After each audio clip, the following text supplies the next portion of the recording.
Studio आं उदांस्रि मुसाहारि हाग्रा बिफाननि मोनसे गिदिर जाफुंसारनाय हाग्रा बिफाननि सिग्रोमनायाव गनायथि गैयाजासे बालाजों बुंफबनाय डाम्पारखौ जब्द खालामनाय जादों।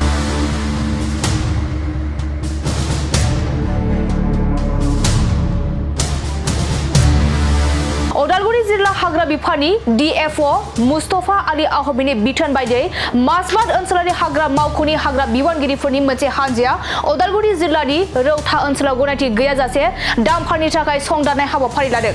बे संदाननाय हाबाफारिनि गेजेरजों उदालगुरि जिल्लानि मासबादाव हाग्रा बिफाननि मोनसे सिग्रोमनायाव गनायथि गैयाजासे बालाजों बुंफबनाय डाम्पारखौ हमनो हायो। नंगौ, उदालगुरि जिल्ला हाग्रा बिफाननि DFO मुस्तफा आली आहमेदनि बिथोन बायदियै मासबाद ओनसोलारि हाग्रा मावख'नि हाग्रा बिबानगिरिफोरनि मोनसे हानजाया उदालगुरि जिल्लानि रौता ओनसोलाव गनायथि गैयाजासे डाम्पारनि थाखाय संदाननाय हाबाफारिनि गेजेरजों हाग्रा ओनसोलाव गनायथि गैयाजासे बालाजों बुंफबनाय डाम्पारखौ जब्द खालामनाय जादों।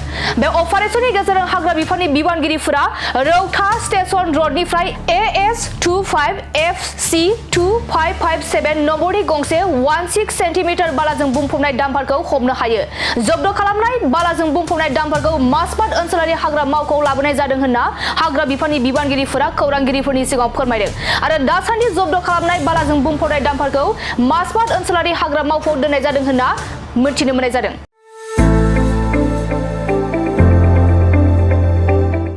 गोजोनथाव खौरां। क'क्राझार सहरनि साखाथियाव थानाय तितागुरि मानास पाब्लिक स्कुला लानानै फैदों गोजोनथाव खौरां।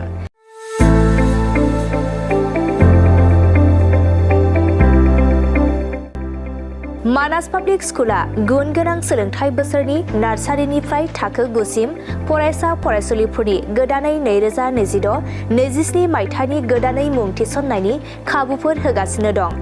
गुन गोनां सोलोंथाइ होनायजों लोगोसे तितागुरि मानास पाब्लिक स्कुलाव basic computer education, English speaking environment आरो मोजां सोलोंथाइ गोनां फोरोंगिरिफोर दं।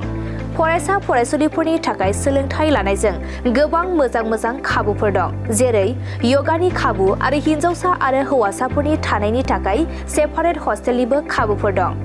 नोंथाङा आबुङै मिथिबावनो थाखाय थोंजोङै नैबे 60008832886000489621 आरो 9101008849 जानबुं नम्बराव खौरां लाहरनो हागोन।